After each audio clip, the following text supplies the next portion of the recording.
Hey, welcome everyone. So excited to be here as always. And for those of you that are joining us live, I thank you so very much. There was a little bit of a delay in getting started, but here we are and excited to have today's conversation. Short and simple, a bunch of questions that Yuliya was ever so kind to say yes and to come on here to be able to have a chat with us. So if you're joining us live, welcome. If you're joining us on the record, welcome as well. Like we welcome anyone that likes to join these conversations. And I actually wanted to mention a couple of things before we bring Yuliya to our digital stage. First and foremost, thanking you obviously for the opportunity just being here and to be able to have further discussions with the guests from the show. I'm always excited to be able to bring people back and potentially just bring in questions that you have or that maybe were pending while you were listening to the conversation. So thank you again for just being a part of these conversations. The other thing I wanted to mention was I wanted to thank the people out in Oregon for the opportunity to bring to light something that they're doing that is incredible work out there.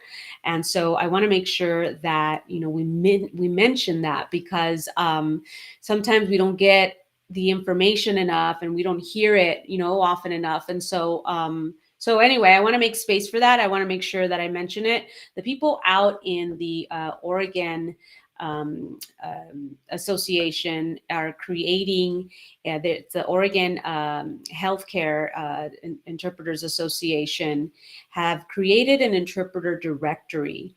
And I want to make sure that I mention that, and that at the end of the show we're going to bring it back. But it's for interpreters to join. They can join for free. Language service organizations are able to tap into that app and hire and contract interpreters from there. And so can healthcare organizations. They're able to go on there as well. So I'll give you more details, more information, but I wanted to throw a quick shout out to them and let them know that we're supportive of anything that expands the work of the interpreters that are out there seeking work. And I know that Oregon is really looking for more interpreters in healthcare that are certified, that are trained. So make sure that you look into that information. I'll make sure to include the link at the end of today's conversation. Okay, but enough about that. Now I'd like to be able to get started on what you're really here for, which is Yuliya. And I'm going to give you just a really quick bio of her. Yuliya Speroff is a Russian English certified interpreter, and she also does social services. And in her current role as a supervisor at Harborview Medical Center in Seattle, Washington, Yuliya supports the work of a team of staff of medical interpreters and manages translation projects. She was named the 2021 Interpreter of the Year by the California Healthcare Interpreters Association. So I want to welcome Yuliya back on here with Brand the Interpreter. How are you, Yuliya? Hi. Well, we're playing games here. What's happening? Go ahead. I am speaking. Yes, there we You are. are. Hi. Wasn't me. I don't know what happened there, but hi. Thank you so much for having me here. Again, what an honor. And it's so good to see you. Oh, it's an incredible privilege. And obviously today I'm having a difficult time speaking for whatever reason, but luckily it's not going to be me that's going to be speaking too much. It's going to be you, Yuliya. And I'm so grateful for the opportunity, of course, as always, to have you back. And I think more than anything, give the listeners the opportunity to ask questions of the people that they listen to on the podcast, because sometimes that's what happens. Well, I wonder how, Yuliya would do X, Y, and Z. I don't know if you knew, Yuliya, that not too long ago I had a guest on the show that said she was inspired by your episode, and in addition to some of the workshops that you've been given out there, some of the presentations. So just thought I'd let you know that people are listening and they're inspired by your message. So I'm so happy that you came and that you've accepted to be on the show, because look what happens. Magic happens. That's well, I have to say, and I'm inspired by you, right? The all of the contributions you're making to the digital footprint of interpreting. And the podcast, it brings so much value and creates like a very solid professional footprint. But your Instagram reels, I Ah, think that's when a profession is a real profession, when there are like in jokes, right? Like the reel you have about being interpreting simultaneously. I showed it to all of my friends, including my conference interpreters friends, right? And everybody thought it was hilarious. oh And boy. people outside of the profession might think like, what is going on there? But that's what makes our profession legitimate, right? Yeah, no kidding. Those are Mhm. actually, that's so funny you mentioned those, because those are my like my stress outlet. So you're able to put some fun into something that doesn't seem maybe potentially as fun to outsiders. We know the challenges we go through. So yeah, it puts a little humor, but it, with a combination of education as well. So thanks for mentioning those. Unbelievable. I mean, if you're not, this is for listeners out there, if you're not following Mireia on Instagram, or is it Brand the Interpreter, I think, your It official is. Instagram Yes. handle? Yes, it's just so much fun, really.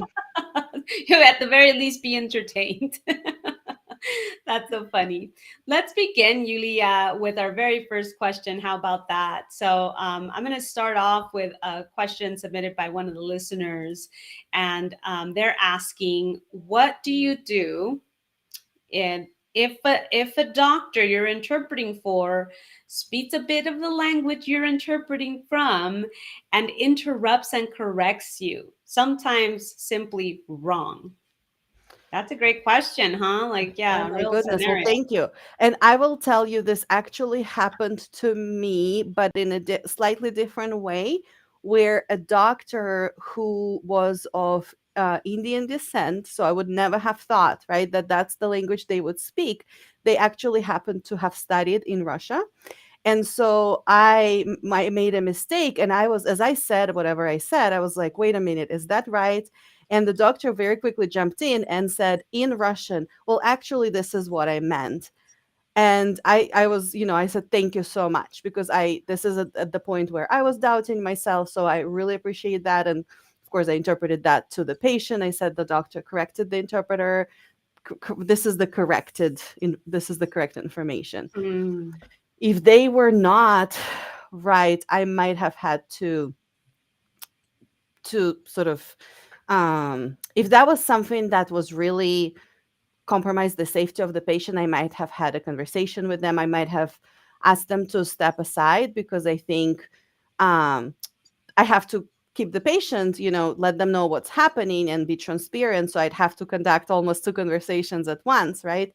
And I think people might not take very kindly to being corrected or challenged in front of the audience. And so maybe stepping outside and saying, okay, can you tell me more about what it is that I said that concerns you? What do you think I should have said? Okay, well, thank you for sharing your concern with me.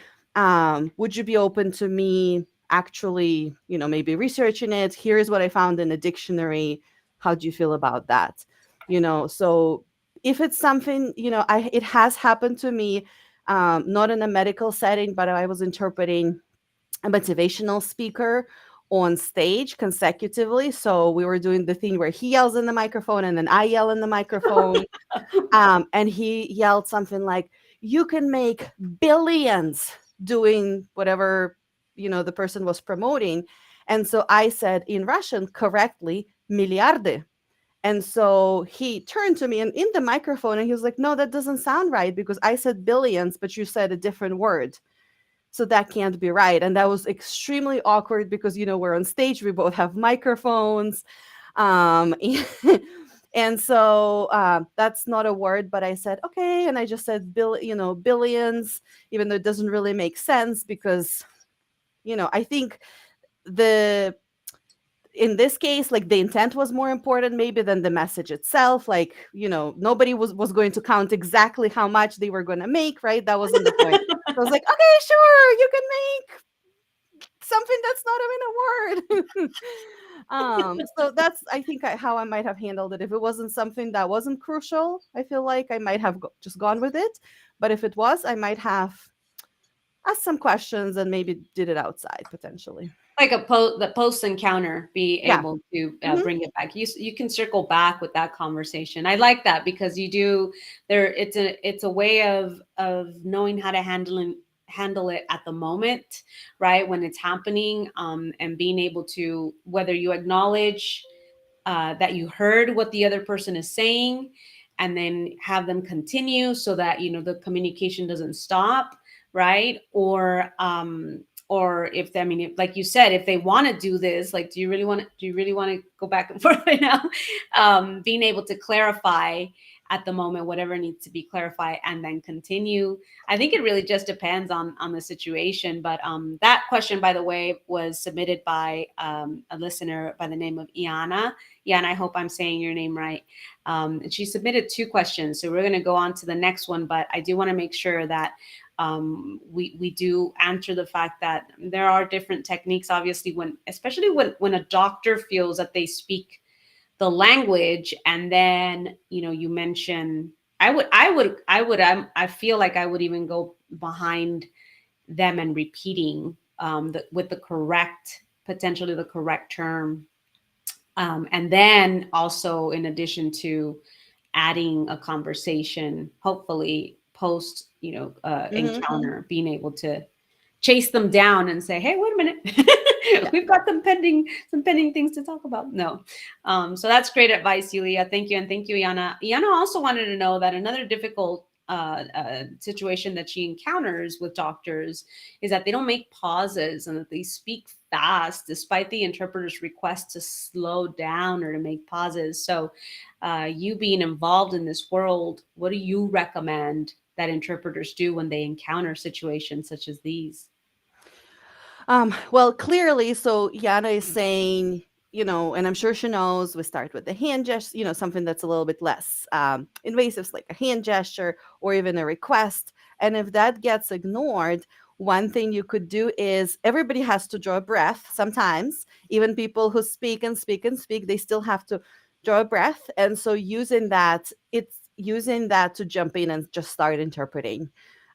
Which is really hard because as somebody is speaking, you're wanting to listen to them, take it in, potentially take notes, and all the while you're waiting for an opening, right? You're Mm. listening for them pausing, so it's really really hard. But this could be potentially um, a little bit.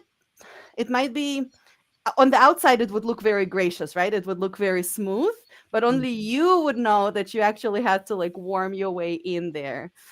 Worm your So way that's in there. I like yeah. that. So that's one way. I mean, other than outright saying, "Doctor, this is your interpreter. I'm having a hard time keeping up with you." As a professional interpreter, I'm able to, keep up with a certain amount of information, whatever, whatever is comfortable for you. Couple minutes worth of information, a page worth of a note page worth of information. But at some point my ability to interpret accurately and completely is compromised, so I will please urge you to pause. Mhm. I've heard of interpreters. I honestly don't remember where I heard this, and I would love to credit whoever came up with this. But I've heard of an interpreter who would take a very long utterance. They would not interrupt a doctor. They would take notes, and then they would render it back to the doctor. And they would say something like, "Doctor, this was quite a long passage. So just to make sure I got everything, did I get it correct?" And then they would rattle it off. And the doctor would be like, "Did I just say all that? Did I just make you remember all of that?" My goodness. That's a great So technique. Yeah, that's another great yeah, so technique. like a sneaky teach back. Yeah, yeah, exactly. That you embed that in there, just so that they can see. Yeah, you definitely did just say all that, and I definitely just captured all of that. But I have to say, I was recently at a stand-up show for Kevin Hart, and there were two ASL interpreters, and they were doing such an, I mean, Ooh, stand-up, right? yeah. I mean, there's all of this language, there's all of these pauses, and all of this that's also plays into the comic content, and the ASL interpreters were amazing. And I was just so fascinated by this. And I found an article, I think it was on the Vulture or the Cut, about an unfortunate history of stand-up comedians not working well with interpreters and sort of making fun of them, breaking the fourth wall. and saying, "Oh, look at this. There's a person who does everything I do, but with their hands. Let's see if I can make them sign something dirty. Let's see if I can, how can we make fun of them?" Yeah, I was also I know that face, I was also making that when I was reading it. And I think that happened to me once when there were two dogs and both of them were talking, kind of adding to what each other was saying. And because there were two of them, they weren't always like able to see me with my like Yeah. sound. And so I just had to rely on my notes more than ever. And at some point they were like, "Whoa, look at that, interpreter. How long do you think we could go?" And and her able to keep up. And I was like, "Friends, this is not a competition." Yeah. Don't push I it, buddy. appreciate, like, I know you're complimenting me, but at the same time, let's see how accurately can we, convey this information to the patient. How about we Yeah. focus on that? How about that's the focus? Like let's, yeah, let's put the focus back where it should be. And I feel like these conversations are great to have in terms of scenarios. So Iana, if you're here watching now or if you watch later, I think it's important, and thank you for submitting these questions, because a lot of times we know that we learn things in training or in schooling, and then once we actually get into practice, right, we get into the real world, we encounter these moments where it's like, whoa, I didn't learn this, or the way they said I should have handled it isn't exactly working out here for me right now, right? Like I don't know when to interject, or I don't know when to intervene, or so those techniques are great. And I feel like if you're freelancing, and you really don't have someone support there on site, being able to have the opportunity to give feedback back to the agency to let them know. Or if you are working in house with someone, going to someone like Yuliya and having that conversation and saying, hey, I've encountered that with this particular doctor specifically. They don't really look like they have the training on how to work with an interpreter, right, Yuliya? Or what do you recommend if you working with internal staff? How can they come back to provide that feedback for you? Absolutely. So we always encourage our interpreters to come to a member of the lead team, because aside from me being a supervisor, we have a very robust lead team, and so anyone can, come to us and be like, "This is a concern I had," and if that's something that requires follow up with providers, we absolutely can reach out to them, or we can just coach, an interpreter on like, well, these are some of the things that I would do. And just recently, at least we in my hospital, we have in-service training for our interpreters. We call it small groups because it's literally what it is: small groups, to have less impact on the schedule, and not to pull everybody at once. We break our interpreters into small groups, and we have these mini training, and it's the same training repeated 5 times for each of the groups. And the one we had last month was exactly about these scenarios, the Mhm. scenarios that come up over and over again. And we all know best practices, but maybe we forgot about them because we've been working for so long. Or maybe that's what the best practices says, but that's not how people respond in real life. And so I wanted everybody to be like to talk about, well, how do they handle it?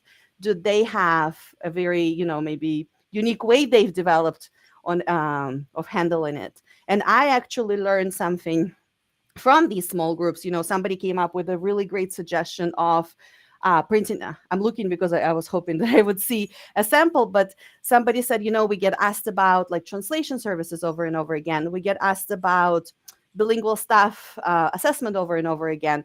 Why can't we have like a little piece of information that we can hand out? And so I developed this little sort of business cards that talk about how to get a document translated, or where you can find document translation. So I absolutely, what you're saying, Mireya, is going to whoever you can go to, your colleague, your Facebook group, your supervisor, and saying like, well, how would you handle this?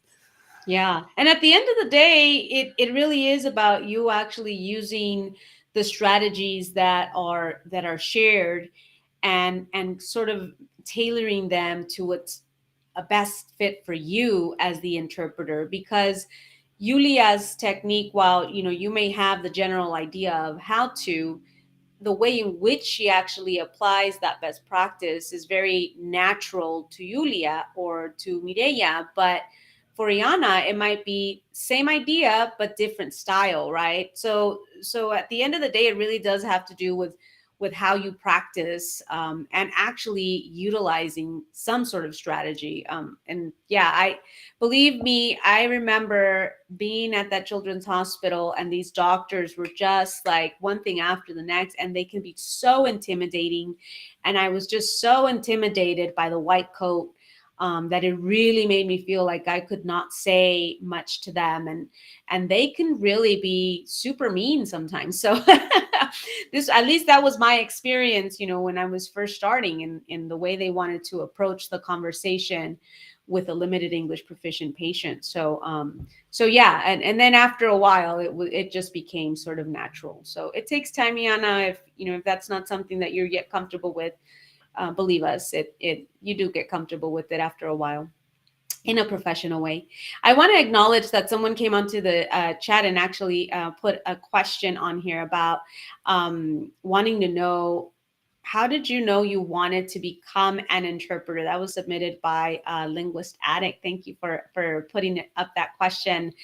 So Yulia, let's go to that question now. How did you know you want to become an interpreter? I think you're not gonna like my answer. So I didn't. I had no idea that. I mean, I knew that this profession existed. I didn't really think of it a lot. But I was working in a language school. I was teaching English to adults, and the director of the school, she was always enterprise. She was very enterprising. She was always looking for, opportunities, and so they got a request for an interpreter. And so she asked me if I was interested, and I was like, "Oh, simultaneous interpretation for some sort of IT conference? Sure, why not?" And I think it was precisely, if now somebody asked me this, I would be like, "I'm sorry, I'm not qualified," right? Mm, Or if that's something that I would consider doing, I would take a week off work and spend a week, learning about IT and practicing my simultaneous interpreting, because I suspect I'm a little rusty. But because I had no idea, I was like, "That sounds fun. I'm gonna try it. Sure, why not?" how hard could it be? How hard could it be? I know Microsoft Word. How hard could IT be, right? I've opened an Excel sheet once, and so and so I went and I did it, and there were so many like complex factors. The speaker was a native German speaker. I think I really struggled kind of to understand them. And the good thing, though, about IT is that a lot of people, even though they might not speak English, but so much of the terms and of the software names is in English. It comes from the West, and so somehow people were able to understand me. A couple of them even thanked me, and I was like, "Well, this was horrible, but I kind of liked it." And so then I started and this is the same thing that happened with me teaching English, right? Somebody pushed me to do it. I tried it. I was kind of horrible, but I liked it. And then I started like, okay, let's take this seriously. What does it take to become, to get professional training in this? Or until I can figure that out, at least what can I do myself? And so the next interpreting assignment I had was a medical one, but it was a visiting professor reading a lecture on radio frequency ablation of atrial fibrillation. I feel like I'll never forget that, because again, that's exactly what I did. I took a week off. I made glossaries. I read about this procedure. I watched this procedure. And then I also had a very cool opportunity to actually go to the hospital where the lecture was going to be. A surgeon sat down with me and he was like, "Yes, this is correct. No, this is not how you render this word. This is how you render this word, but nobody says it." And so, I was very well prepared, and the lecture was almost like a side translation, I would say, because, I had most of it translated. And clearly, when people started asking questions and they were like, "Well, how do you handle this, reduced ejection fraction?" And I'd be like, and somebody from the audience would help me, and even then, people were like, "Do you have a medical background? That was amazing." And I was like, I don't even have an interpreting background, but I did the right thing. I knew to prepare. I knew to put a glossary together. I knew to verify my renditions. I knew to like talk to the speaker and be like, "Well, how do you want to handle this? Do you want me to be there with the microphone? Do you want me to be somewhere else?" you know So I didn't know I wanted to be an interpreter, but once I got the taste of it, I was like, yes. And so that wasn't my main job. I'll say I was doing English teaching most of the time, and from time to time, an interpreting gig would come along, and I would drop everything, spend a long time preparing so that I could confidently talk about concrete production or ceramic tiles or purification of water for producing soft drinks. Exciting content. Yeah, exactly. I would learn so much new things, right? I would come home and I'd be like, you'll never guess how this happens. You'll never guess what I just saw inside a concrete factory. Or like you'll never guess they can use ash from like power plants to create concrete. Did you know that? They Did can. you know that? Yeah. You know what I find I find, and this is my own personal conclusion, there's no science behind this, but I find that there's a lot of combinations that when bilingual individuals suddenly realize that the profession of interpreting or translation as well, but in this case we're speaking about interpreting, um, is much more challenging than it's perceived to be, right? It, especially I think when over and over again introduced or exposed as something that it goes from output to input or input to output rather, right? And it's simplified, right? It's so like simplified. But then when you actually are placed in a situation in which you don't know the content, potentially even it's content that you're interested in or that is interesting, right? Like facts that you had no idea about. And then in combination with the speed of the talker, all those like different things come together, suddenly it's a challenge. And I feel like for many people, it's either the challenge that sparks that curiosity of to learning more. Is this something that I can learn to do? Right? Like, and now I'm learning something, which of course, anytime I think we're learning and doing, like, it's like we get in the zone, or it's like, I'm out of here. This is not for me, right? I am not going to interpret because that was scary. It was like public speaking, or so it either really entices you to become a part of the profession, or it scares you away. And it's like, hats off to those interpreters, because I Right? that's not something I want to do. Yeah, exactly. You don't want to be, sometimes on Netflix or on other channels, like, I tend to watch things with subtitles. I just like them. Don't need them, but like them. And sometimes you'll have like somebody speaking a different language, and sometimes they'll be able, to put subtitles there, but sometimes they'll be like, speaks Korean or Oh speaks yeah. Russian, right? And as an interpreter, you never want to be like, yeah, the speaker said something in English. Yeah. Yeah, they're speaking. Said I have no something. idea what they're saying, but they're speaking. That's so funny, yeah, because when I see those, I automatically am like, but what did they say? What Right? did they say? Yeah, I That's want so funny. to know. Nadia says that a similar story happened to her when she agreed to interpret for some prosecutors in jail, and nobody told them that it was going to be South Arkansas people speaking. They completely different English. She says I could hardly understand their accent and probably made up half of their conversation.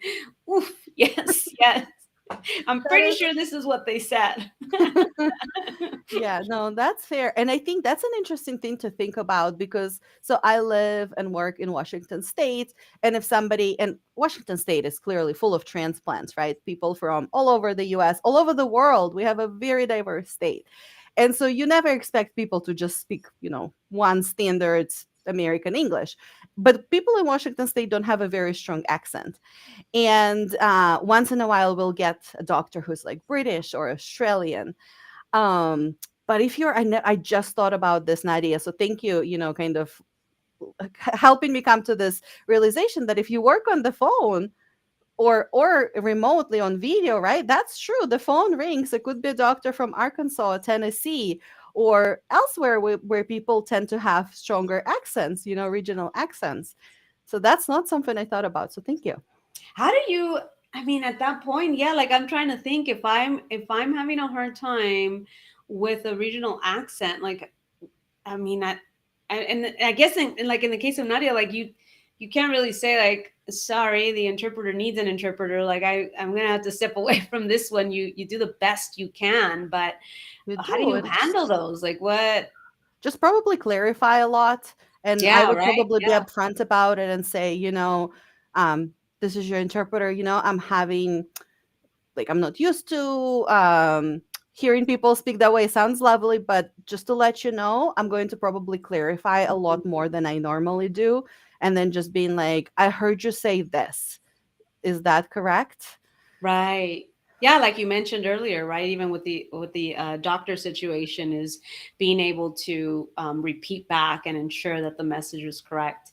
Yeah, that's a good one, Nadia. That's a great example. Thank you for sharing that. Yeah. Um, I want to go jump back to another question that was submitted by another audience member. This one is a little deeper. So I want to make sure that we give it some time to kind of yeah. She asked Julia, your professional path is inspiring to many interpreters in our community. So, looking back at 2022, what do you consider to be your biggest professional achievement this year? Wait, we're in 22 now, right? Oh, so Yes. okay, so I'm looking at the past year. That is such a great, and thank you. First of all, thank you for your kind words. Um, really, really appreciate you saying that. Makes me very happy. I'll tell you, today is actually my birthday, and so No way! Happy yeah, birthday, Yuliya. thank you. Where is the confetti emojis? I have flowers from my husband. So that's what creates birthday mood. But yeah, so it's very like it feels, this feels like a very special treat for my birthday, this conversation and Aw. the words that I'm hearing. Um for 2022, I would say that probably, excuse me. Mhm. I got to connect with a lot of colleagues, I feel like, in the last year. So I attended the cheer conference, and that's where I connected with Maria, right? I wouldn't be That's here true. probably if I didn't go to the That's cheer true. conference. So I feel like that was really great, connecting with people and learning what everybody's doing and getting inspired. I joined the after the cheer conference. Every time I've been twice, and every time I go, I'm like, this is such an amazing organization. So I was able to join the board of directors and Wow. connect with those wonderful people. I was able to get onto the National Council of Interpreting in Healthcare Standards and Training Committee. And I don't know if you know, but we are coming out with our own podcast as well. So the second Yay! episode just came out today. So I got to be one of the co hosts. And Eliana Lobo is just doing such a great job stirring the committee Aw, and, supporting us in the podcast. She always has that's the right fantastic. words to say. That's fantastic. So I would say it might not be like an achievement. I wouldn't put it on my resume, like connected with, so many colleagues, but I think getting to work in all of this in addition to my day job of being a supervisor, in addition to my night job of training medical interpreters, that I got to connect with colleagues from all those other wonderful organizations too. And I Yeah, have and to I say, feel like yeah, sorry about that. I was just gonna say, and I feel like 2022 did bring this opportunity to kind of people starting to come back into in-person stuff and feeling a little bit more comfortable, right? So I could only imagine, as far as you being able to join these events that were going on. At least that was definitely the experience for me as well, as being able to get back out there after being in almost complete isolation for quite some time. I know. I mean, I know that, like, we're really talking virtually, right? So again, if it wasn't for technology, I'd probably have to travel to you, or you'd have to travel to me, and this probably wouldn't have happened. So I appreciate the technology so much. But I was going to have a birthday party this weekend, and my husband is down with a cold or a virus or something, and so I'm canceling it. And somebody said, "Well, maybe you should have a Zoom party," and I was like, I'm so over Zoom parties. Please. Like, I'd rather not have a party. I'd rather, like, maybe wait, but, like, I don't want to have a Zoom party. Don't make me. Well, here we're having a happy birthday, Yulia, little moment. So happy birthday to Oh. Yulia, and for even being on here and spending this time and moment with us. Because yes, absolutely, I think that we need to have more celebrations of moments such as these. So I'm happy that you're even here on your birthday. So that's so great. I wanted to actually bring up the last question. Oh, which by the way, huge shout out to Olga Bogatova, excuse me, Bogatova, for having submitting that last question, which was great. Thank you, Olga, for being a part of the conversation and for submitting your question. Very much appreciated. Lastly, I wanted to ask the very last question, which really has to do with the little clip that we recently shared on social media from your specific episode, Yulia. And it had to do with this moment, a story that you shared with us about how you were interpreting for a family that was in dire need during the holidays. And after having heard their story that really touched your heart, you felt the need to want to do more, step outside of the interpreter role per se, right? And be more of that person for the family. And it was in retrospect that you actually acknowledged that the work that you were doing and what you were offering the family, already as an interpreter, in addition to creating sort of this space for the individual to be able to speak without necessarily having another individual coming in for help. And I'll explain what I mean by that. That really set the tone for you to accept and acknowledge that the work that you were doing was enough and that you were helping, right? Because I feel like that it's such a powerful moment in so many aspects and so many different things. And it's such a powerful story that you shared.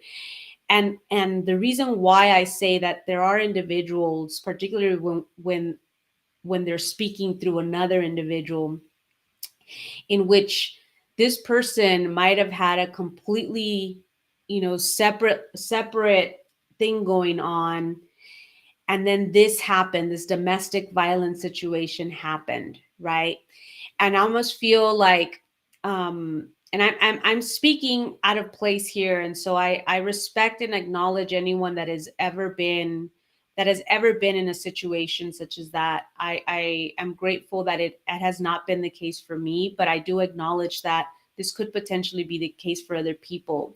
And I'm using it only as an example of how sometimes as women we might encounter situations in which we feel powerless, right?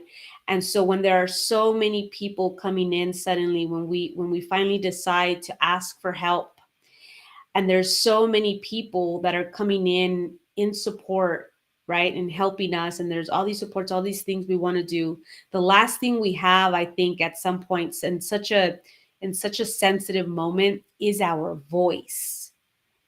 And so that story for me was so powerful, because by you acknowledging, and you say that in your story when you share it, that it was enough, it centered you back again in your position, in your role as an interpreter, and you didn't go out of your way to do all those things that you wanted to do for this family, and that it created this bond of trust suddenly between the individual that you were servicing and yourself as the interpreter. That was powerful, Yulia, but so hard for many of us to do, because our inclination as humans is to reach out, as kind humans, is to reach out and support, right? So, what do you recommend for individuals that have a hard time disconnecting and maybe even potentially not disregarding, in like I choose to disregard, because I Mhm. don't think that anybody chooses to disregard our roles, but I think it could happen unintentionally, where we say no, I need to do more, and then we go above and beyond. What do you recommend to individuals that are kind of maybe fighting this? That is a great question. And I don't think there's ever going to be a perfect answer, because sometimes you might have to go a little bit above and beyond. And that may not necessarily involve overstepping the role boundaries, right? So it may be just going and talking to the social worker and saying, as an interpreter, I'm not, I'm not able to like provide advice or counseling like our code of ethics says, right? Interpreter may not advise, counsel, etc., etc. But here are a couple of things that I know could be of help of a speaker of that language, and you might know this as a social worker, but here's a couple of community organizations. Do you think they would be of interest to this person? So this is still going a little bit above and beyond, but acting appropriately and kind of redirecting this to appropriate parties. I'll tell you what worked for me. And I don't know if I talked about this last time. I think I went into a trance, so I might have already mentioned this. But I actually started volunteering with City of Seattle's victim support team. And this is a team that supports victims of domestic violence. And so in that role, it is very appropriate for me to advocate and do resource navigation and offer emotional support. I still have some role boundaries. So because I'm a bilingual person and actually a certified interpreter, I could potentially talk to somebody in the language, but I can't interpret. I can't interpret for law enforcement. I can't even interpret for my partner. So Mhm. I still have, so here I can only interpret, here I can only do this but not interpret. But maybe if that's something you strongly feel about, like maybe you could find a way to volunteer your time or your specific skills. So where for this particular job, I'm not volunteering like specifically interpreting skills, but I have put together a training for my fellow volunteers on the importance of language access for anybody with limited English proficiency. But I think in the area of domestic violence, this can be of particular importance because when somebody lacks that proficiency, they tend to be not to believed. It's much easier for the other party to kind of say, oh, no, no, this is what happened, and misrepresent the story, mischaracterize the other person. And then asking family members to interpret might have even more dire consequences than we talk about in medical setting, right? We have all of these reasons, right? Some information might be withheld, right? The person may not know the terminology, etc., etc. So here it could have even more dire consequences. And so this is the path that I chose, is like I can't do anything in this role, so I'm going to find another role where I can do something. Or like I said, going to somebody and maybe offering some solutions that not you but somebody else could maybe offer. No, I like that. It's excellent response, Yuliya, because it fills potentially like that gap or that need that you have to support, and you are still supporting, but you're keeping both things separately. And you also bring up something that potentially we may not even think about, and that is that when something triggers you so much that you feel like it's, you feel it in your body, you know that it's something that it's like, oh, this really gets under your skin. There is a way to support, and without it necessarily being at that very moment, right, like you mentioned. And so excellent example. Like you said, I ended up actually going outside and supporting on this topic, but something completely separate from that moment. So and then of course now you are well versed with the information, or the resource, I should say, to where you can bring that back post session and offer that. Like you mentioned earlier, I as an interpreter, I'm unable to offer resources or advice during the encounter, but this is an excellent resource potentially that you can make sure that you send to the family. I know that in the school setting, that was something that we definitely used for as a technique for some of the workers that weren't, maybe, I don't know, they didn't know about something that was going on, and then they're like, oh my gosh, I'm going to call the family right now, and I'm going to let the liaison know so that we can make sure that we share that with them. Thank you. So super great technique, and also just a great way of being able to, now you're double helping. Right now it's like your role as an interpreter, and then you're bringing it back to something else. You're extending yourself elsewhere, in good spirit, of course, all in good spirit. Well, Julia, these are These were great questions, Iana and Olga, for having submitted these questions, and of course, Linguist Addict. Who is Linguist Addict? What is the name behind it? Linguist Addict. I want to say that you were here last time too, supporting these lives, so I It's appreciate the not time. me, I swear. I'm not.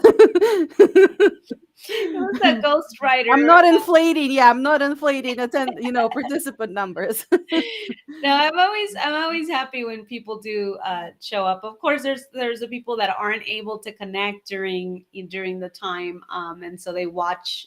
So it still helps. They watch after the fact. But I think these are fun. These are great little nuggets of information for those pressing questions that maybe arise while you're listening to the podcast, or you want to probe a little deeper into the guest and their story. And these are great opportunities to bring guests back and be able to do just that. So, Yuliya, again, I want to thank you for the opportunity just to have you in the same space, for opening up the doors to people to ask questions directly to you that are very specific to you, and just be able to have these conversations, which I think are always great. A little midday in Pacific Standard Time, just bite size of information, and a little bit later in the afternoon for those out there in the East Coast. But ultimately, still nonetheless, great information just to share really quickly. So I want to thank you again for the opportunity, and of course, I want to say happy birthday again for like for the millionth time, and I hope you have Thank an you. amazing, amazing birthday, even though you won't be celebrating it this weekend, but maybe you will for the following weekend. And Yeah. yeah, that's pretty much it. Thank you so very much, Julie. Thank you so much, Mireya. Thank you for having me, and thank you for your insightful commentary. And this was such a great conversation. It was a great conversation. Thank you. Thank you for being here. Take care. Take care. Bye. Bye. So I want to make sure that I just bring up a couple of last things, everyone, including the fact that you are able to check out this recording on YouTube. This stays up. There's no delay. Immediately after we end the stream, it stays on the YouTube channel. So make sure that you go on over to YouTube if you're not watching from YouTube, or if you want to check out the full episode, or the full recording, just go on over to the YouTube channel, and don't forget to subscribe. Subscribe so that you are notified of the next event, which leads me actually to reminding you that our next live event takes place next year, 2023, on Thursday, January 26th. And you want to stay tuned for that information and being able to hear who our next guest is going to be for our next live. If you have any suggestions as far as bringing someone back as a returning guest to ask those questions, head on over to the website, www.brandtheinterpreter.com. I always ask, am I supposed to say www anymore? Or do we all know we have to type that in? Just head on over to the website, brandtheinterpreter.com, and submit a contact form. You're able to send me whatever questions you might have, or even suggestions on who you'd like to see back as a returning guest. And lastly, of course, make sure that you are connected with me somehow, either on social media or through the mailing list as well. If you go onto the website, the very first page in the top right hand corner, there's a little button that says join the mailing list. I usually send out emails only on the days that I publish episodes. So the information on the episode and the guest and any upcoming events or workshops that I may be taking a part of are also in these emails. So make sure you join the email list. Last but not least, just a quick reminder about the Oregon Healthcare Interpreters Interpreter Directory. Head on over to their website. They're doing great stuff over there, and it's all in the spirit of being able to create a space for interpreters, for healthcare interpreters, to connect with jobs, of course, certified interpreters being able to just be on a directory, right? Having a centralized location. So head on over to this particular website that is showing up on your screen and join the directory. It's free. and it's created by the people out there in Oregon. So and it's the OHCIA that's creating that directory. Okay, the OHCIA. Anyway, guys, thank you so much. I really appreciate you being here. And I hope that I see you next time on January the 23rd for the next live. And if not, just simply join the episodes that come out. We've got a couple more episodes on the podcast, and then we take a pause and come back in January of next year. I can't believe it. Already next year. All right. Take care, guys.